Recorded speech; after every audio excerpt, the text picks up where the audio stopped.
할렐루야.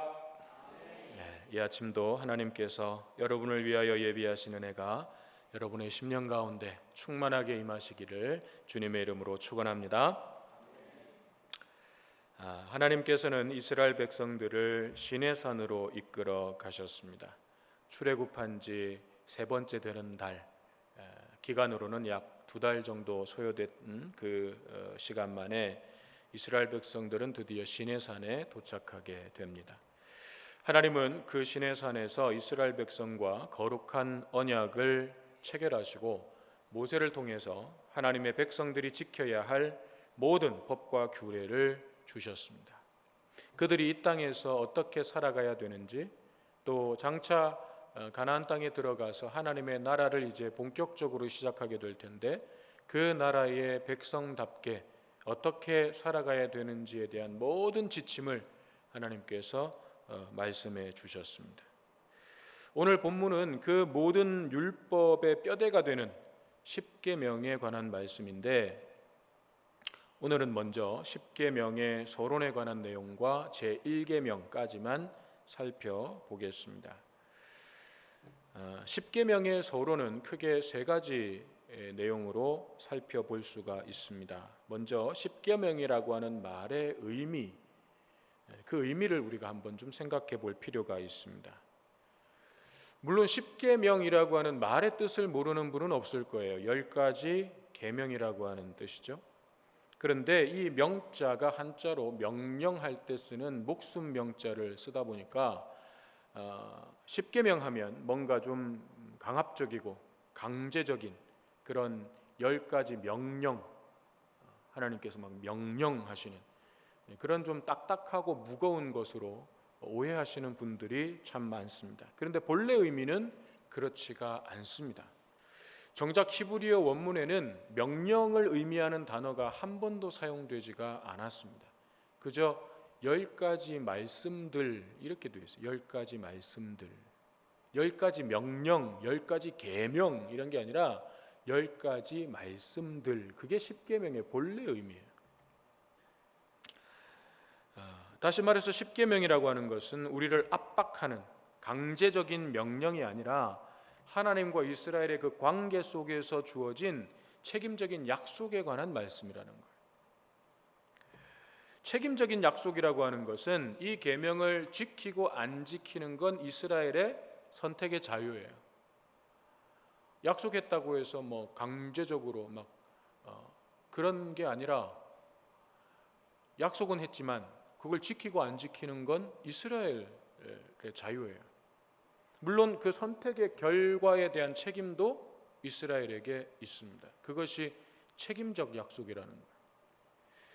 하나님께서는 우리가 앞에서 살펴본 19장 5절과 6절에서 이렇게 말씀하셨어요.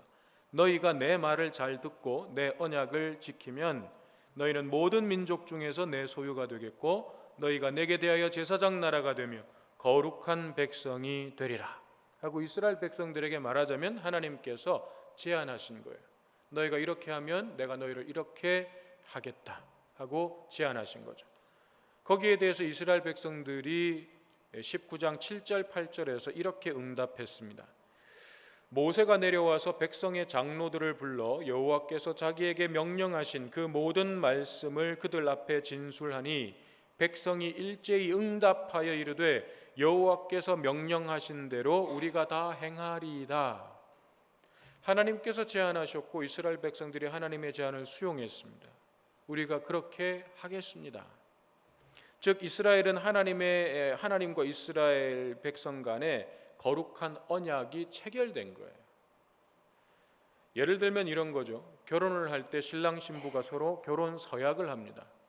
그건 약속이지 명령이 아니에요. 여러분, 결혼 서약을 신랑이 신부에게 하는 명령이라고 생각하십니까? 신부가 신랑에게 하는 명령이라고 생각하십니까? 그건 약속이에요. 지키고 안 지키고는 자유예요.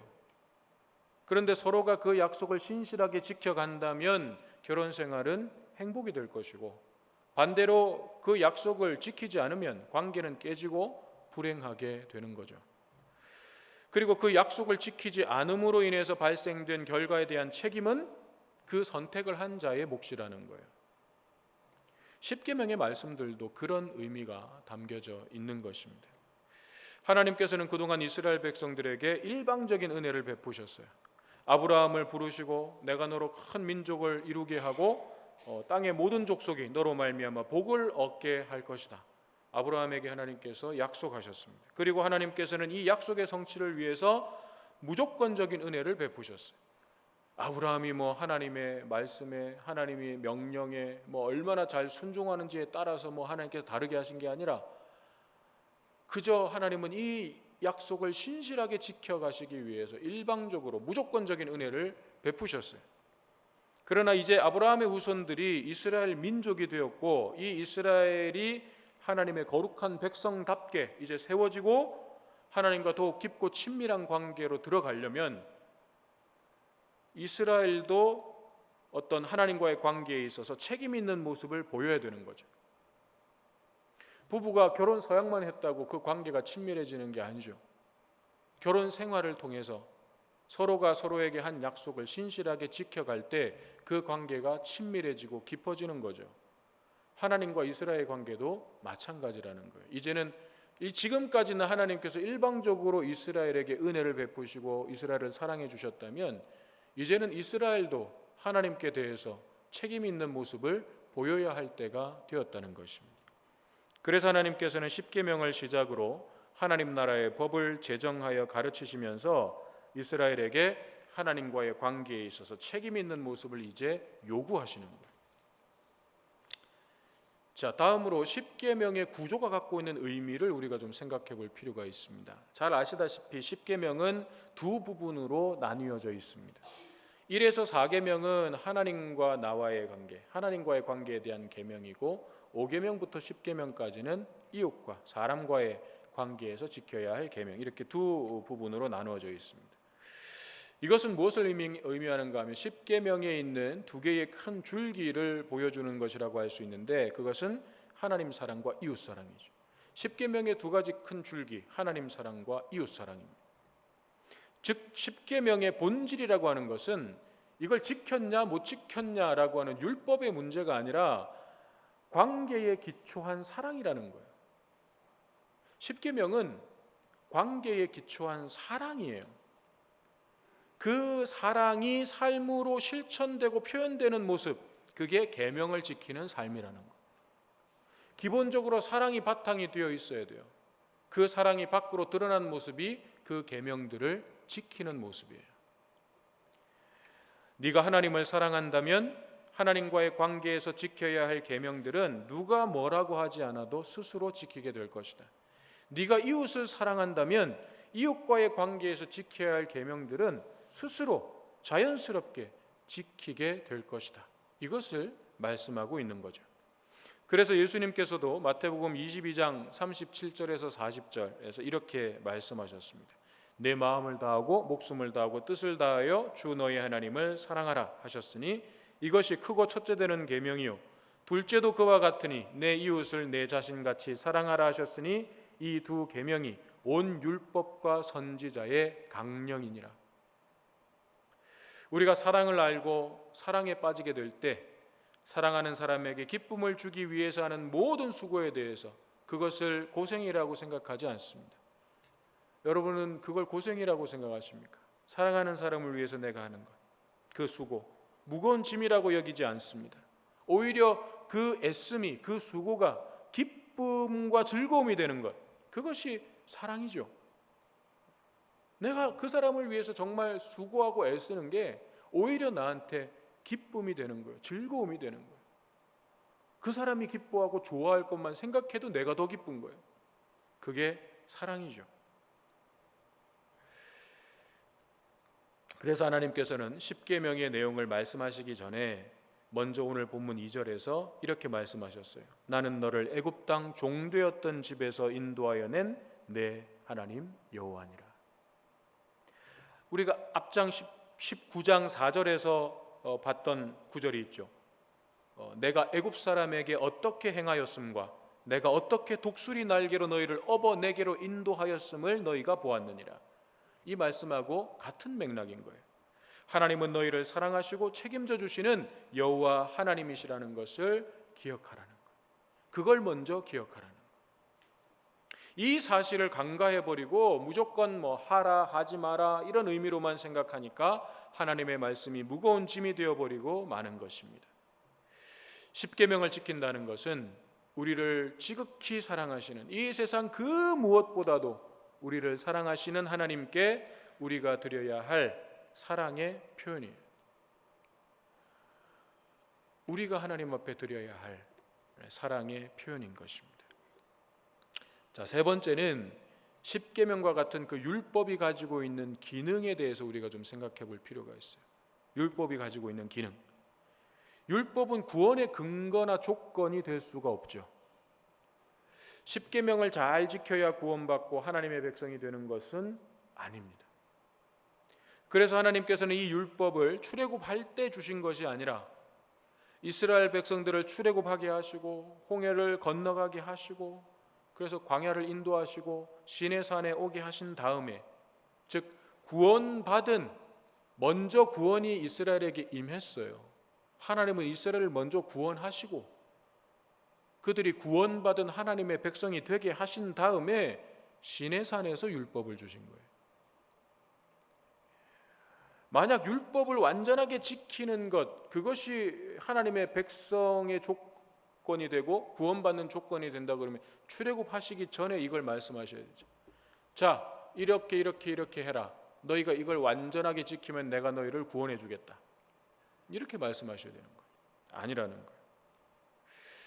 율법을 완전하게 지키는 것이 구원의 조건이 된다면 이 세상에는 구원받을 수 있는 사람이 단 한 사람도 없을 것입니다.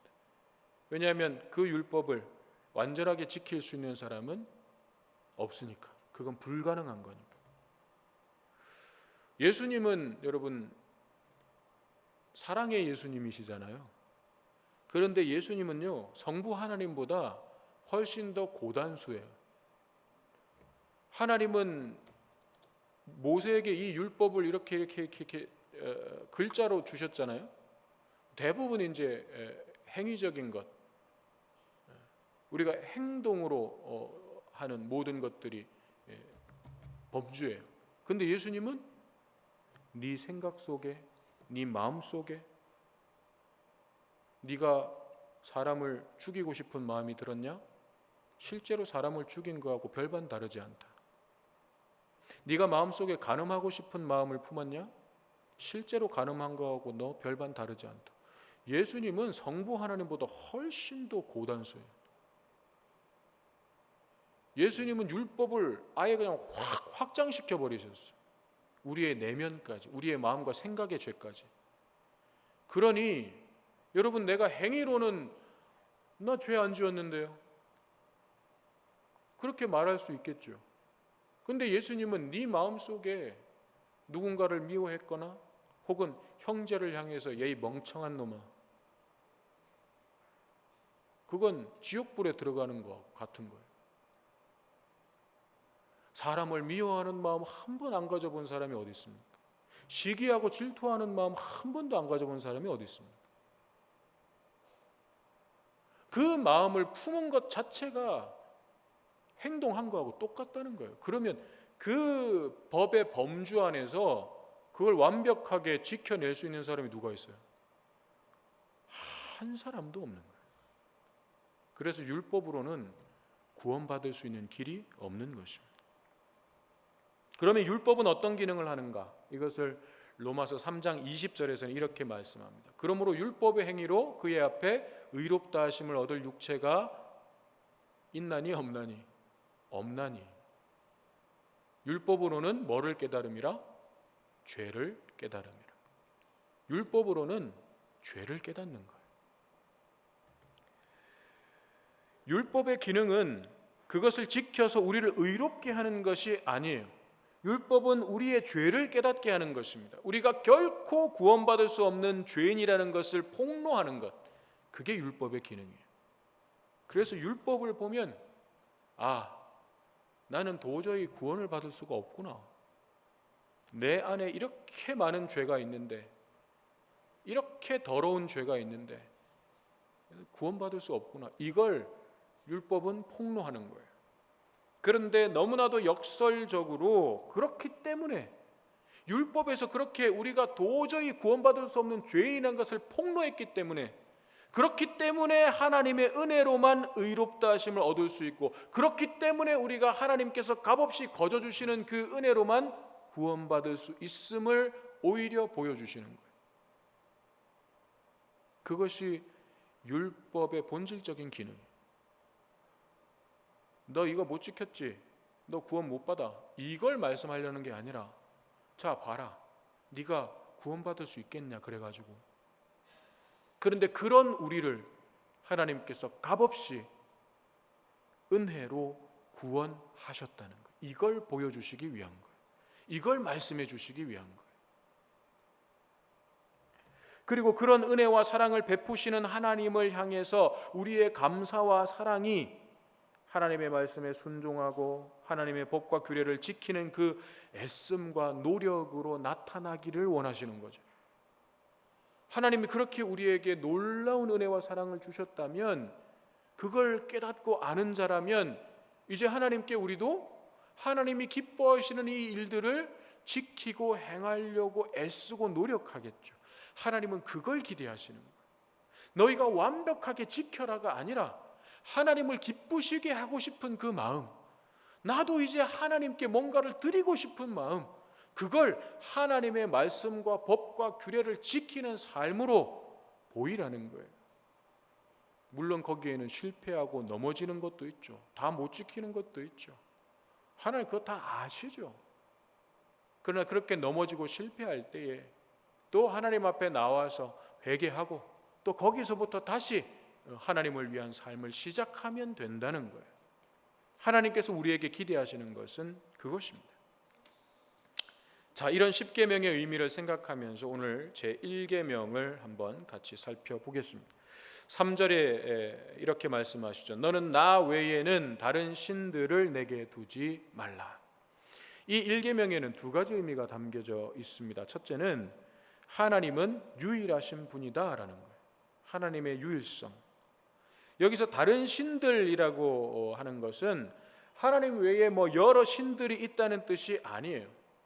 여러 신들 중에서 하나님이 최고의 신이니까 하나님을 섬겨야 된다, 그런 뜻이 아니에요. 이것은 하나님 외에는 그 어떤 것도 신이 아니다라는 뜻이에요. 성경은 오직 하나님만이 유일하신 신이심을 계속해서 증거하고 있습니다. 유일하다는 건 뭐예요? 다른 건 없다는 거예요. 그것만 있다는 것. 하지만 당시의 그 세상의 가치관, 그것은 다신론이 팽배했습니다. 어디든 다 신이 있다는 거예요. 그걸 주관하는 신이 있다는 거예요. 비가 내리면 비를 주관하는 신, 눈이 내리면 눈을 주관하는 신, 바람이 불면 바람을 주관하는 신, 땅에는 곡식을 자라게 하는 신, 벌레를 관리하는 신, 물에는 물고기를 관리하는 신, 수지를 관리하는 신, 별의별 신이 다 있다고 생각하는 거예요. 우리가 애굽에 내린 10가지 재앙을 그때 살펴볼 때 애굽에 얼마나 많은 신이 있었습니까?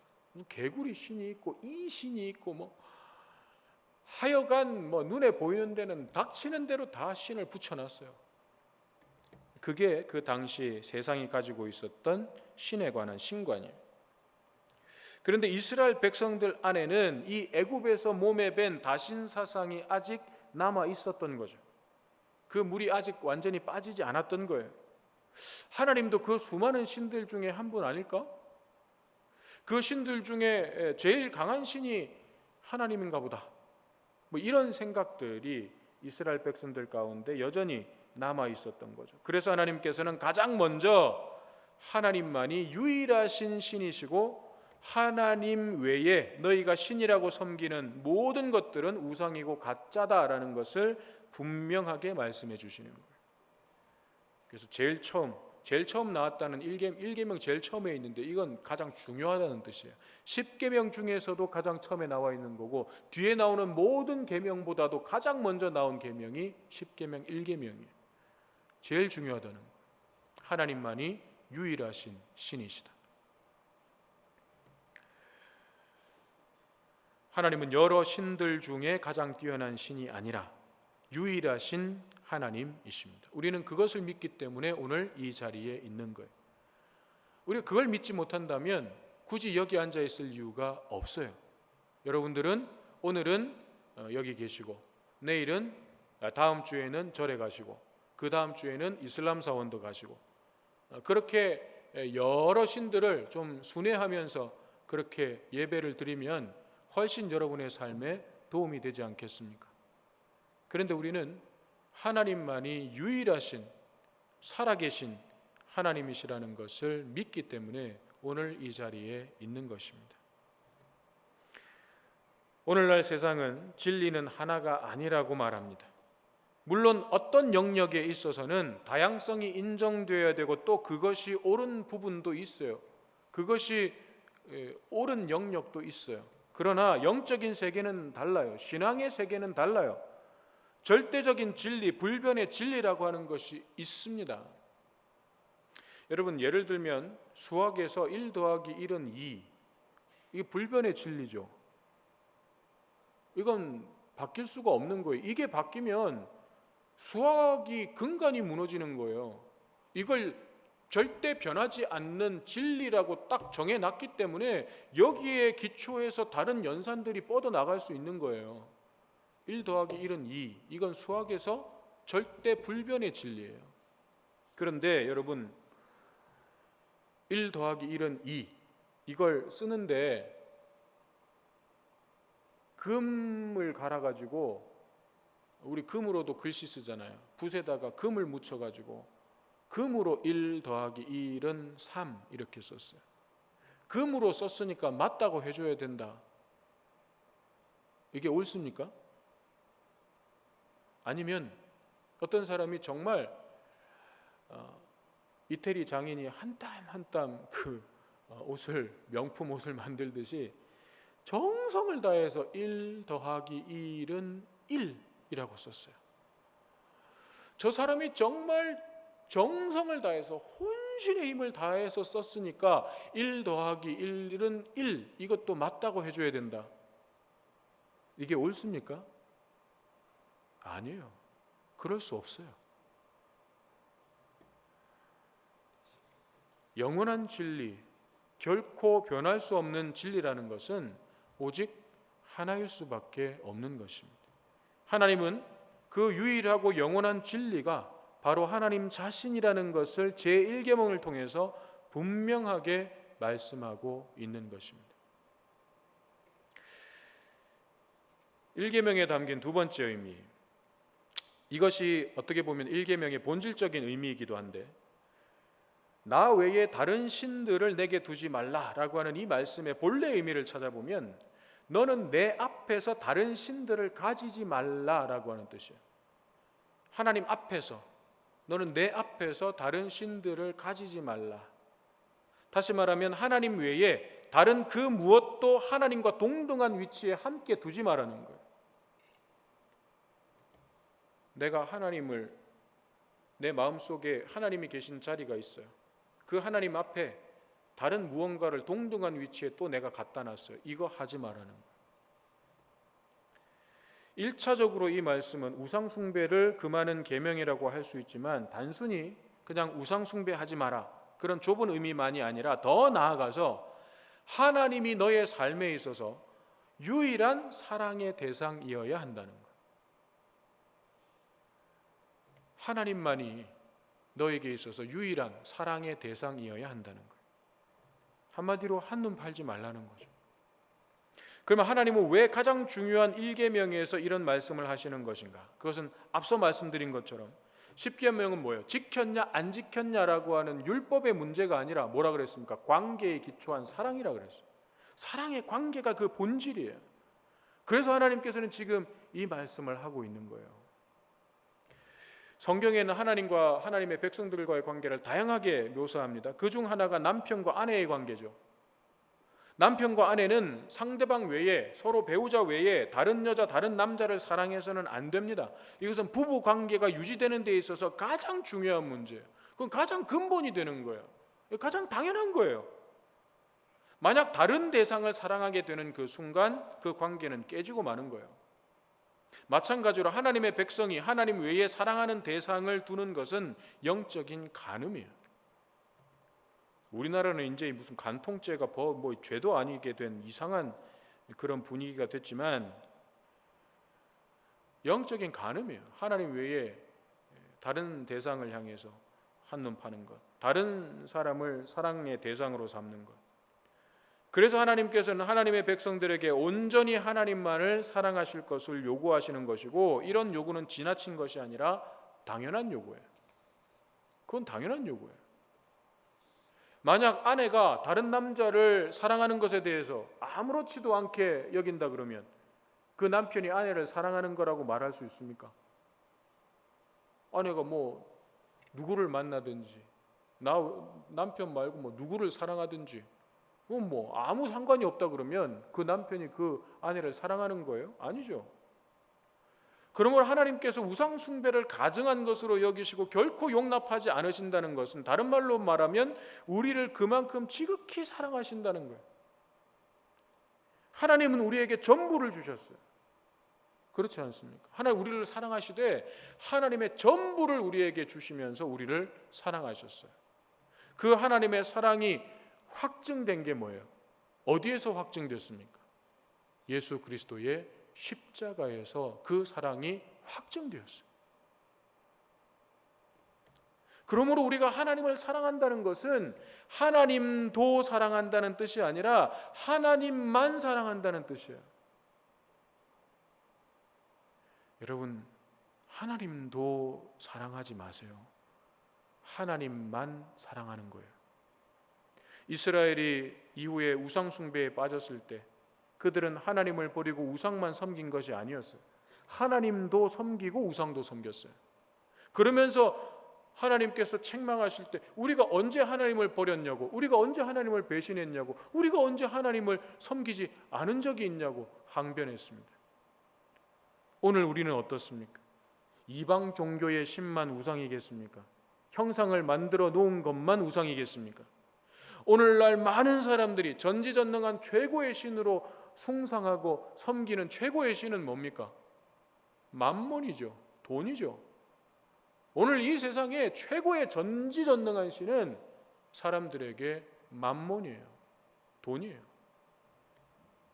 또 어떤 신들을 섬깁니까? 권력, 인기, 명예, 사람. 하나님 외에 숭상하고 섬기는 우상들이 얼마나 많은지 모릅니다. 이러한 시대 속에서 우리는 하나님만 사랑하고 있습니까? 아니면 하나님도 사랑하고 있습니까? 많은 그리스도인들이 하나님도 사랑하고 세상도 사랑하면서 자신은 하나님을 버리지 않았다고 주장합니다.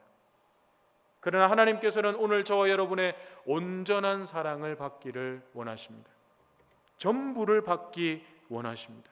그 마음을 제1계명을 통해서 말씀해 주고 있는 것입니다. 유일하신 하나님, 모든 인생의 주인이 되시는 하나님, 그 하나님만 섬기고 사랑하는 저와 여러분 되시기를 주님의 이름으로 축원합니다.